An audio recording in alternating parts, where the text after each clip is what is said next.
আন্তর্জাতিক ইসলামী বইমেলায় পাঠকরা বেশি ভিড় করছেন বিদেশি প্রকাশনীর স্টলগুলোতে।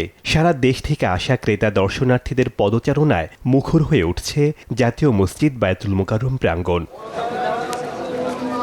বাংলাদেশের পাশাপাশি লেবানন, মিশর ও পাকিস্তানের প্রকাশনা প্রতিষ্ঠান এবারের মেলায় অংশ নিয়েছে।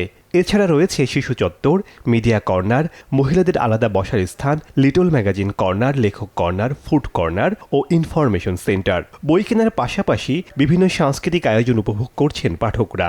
পূর্ব গেটের দিকে সম্প্রসারণ করা হয়েছে এবং আরও নারীদের যে কর্নারগুলো একটু বিস্তৃত করা হয়েছে। এই দুইটা জিনিস আমার কাছে একটু বেশি উদারতা লেগেছে। মেলার মধ্যে শুধুমাত্র বাংলা বই থাকে, তো যারা আরবি প্রেমী আছে, যারা আরবি পাঠক আছে, তাদের জন্য যেহেতু এবার বইমেলা ভালো একটি আয়োজন করেছে এবং এখানে বিদেশে অনেক স্টল আছে, তো সেখান থেকে আমি কিছু আরবি বই কেনার জন্য এসেছি। বিশ্বের সবচেয়ে জনপ্রিয় যে মাকতাবা মুআসসাসাতুর রিসালা, সেই মুআসসাসাতুর রিসালা আমাদের দেশে আসছে।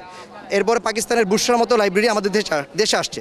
এটা আমাদের দেশের অনেক বড় সুনাম এবং সুখ্যাতির বিষয়। এই বছরের আন্তর্জাতিক বইমেলায় মোট স্টলের সংখ্যা 203টি। প্রতিদিন সকাল 11টা থেকে রাত 10টা পর্যন্ত এবং ছুটির দিনে সকাল 10টা থেকে রাত 10টা পর্যন্ত মেলা সবার জন্য উন্মুক্ত।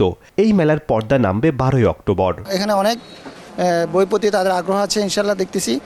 আর ভালো মোটামুটি ছেলে হচ্ছে আমাদের তারা বই কিনতেছে, পড়তেছে, দেখতেছে।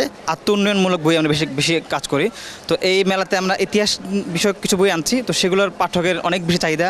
আর মেলা শুরু থেকে দেখছি এবছর পাঠকের অনেক চাহিদা, মানে অনেক মানুষ আসছে, একদম খুব জমজমাট। বাংলাদেশে ইসলামী বইমেলার যাত্রা শুরু হয় 90-এর দশকের শেষ ভাগে। প্রথম দিকে সীমিত আকারে অনুষ্ঠিত হলেও ধীরে ধীরে ব্যাপ্তি বৃদ্ধি পায়। জাতীয় মসজিদ বায়তুল মোকাররমকে কেন্দ্র করে এখন এটি দেশের সবচেয়ে বড় ইসলামী গ্রন্থমেলায় পরিণত হয়েছে।